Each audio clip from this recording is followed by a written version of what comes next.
वालेकुम वरहमतुल्लाहि वबरकातुहू। स्टूडेंट्स, आज हम एक्सरसाइज 2.5 में 12th सम सॉल्व करेंगे। The ratio of 6th and 8th term of an AAP is 7:9. Find the ratio of 9th term to 13th term।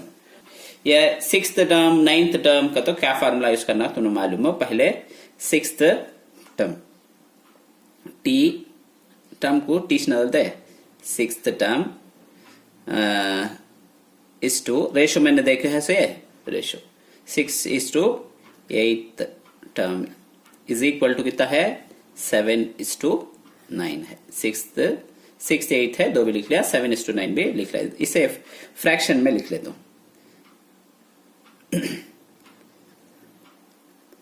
T6 T8 is equal to 7/9।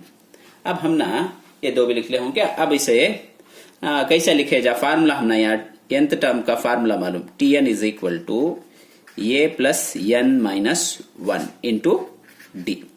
अब यहाँ कितना है 6 है क्या, ये का ये प्लस का प्लस 6 माइनस 1 इंटू डी।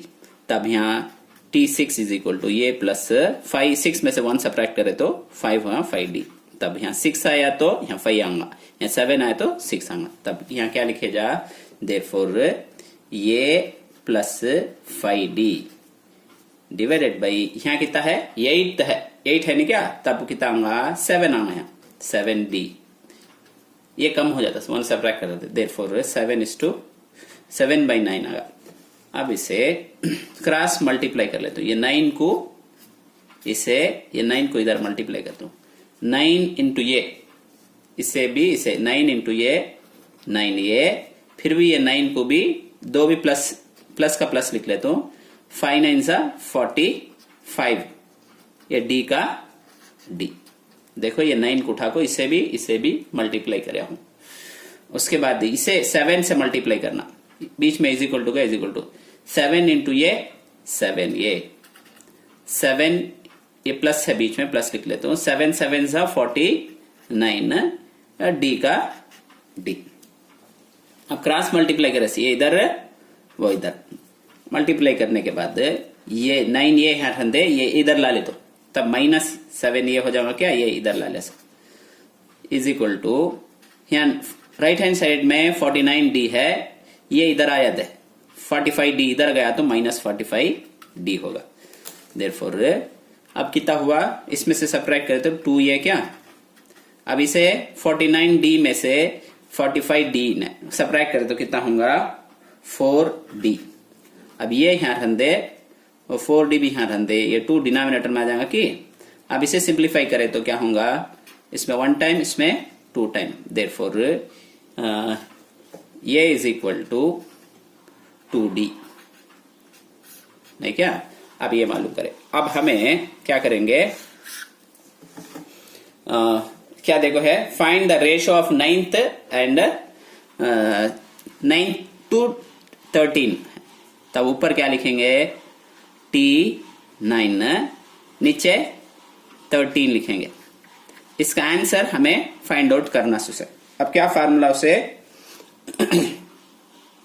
क्या फार्मूला देखो, ये प्लस या 9 रहा तो कितना लिखना, ये कम कर लिख लेना 8D। यहाँ कितना है, ये का ये लिख लेता हूँ प्लस का प्लस। यहाँ कितना है 13 है तो 12, 1 माइनस करना सोचना फार्मूले में 12D। अब इसे ये देखो, यहाँ ये है कि ये के बदले में क्या, यहाँ ये है, ये के वैल्यू क्या आया है 2D आया कि ये का वैल्यू क्या है 2D। तब ये के इन प्लेस ऑफ ये क्या लिखे जा 2D लिखे जा कि 2D प्लस 8D, ये के बदले में 2D लिखा। यहाँ फाइंड आउट करें क्या वैल्यू, वो उठा को वहां लिखे हूं। उसके बाद यहाँ भी ये है, यहाँ भी क्या लिखे जा 2D प्लस 12D। अब इसे 2 को भी ऐड करें तो इन्हें कितना हो जाएगा 10D, नीचे 2D प्लस 12D कितना हुआ 14D। अब इसे ये D गेट कैंसल, देयरफॉर 2 का टेबल इसमें 5 टाइम, इसमें 7 टाइम, देयरफॉर 5/7 की किसका रेशियो है? T9 डिवाइडेड बाई T13 का। नहीं, अब इसे रेशियो में कैसा लिखे जा? T9 इज टू T13 का आंसर आपको 5:7। उम्मीद है कि तुम ना समझ में आया होगा। कौन सा भी डाउट हो तो हमें कमेंट सेक्शन में बताइए और हमारे चैनल को सब्सक्राइब कीजिए।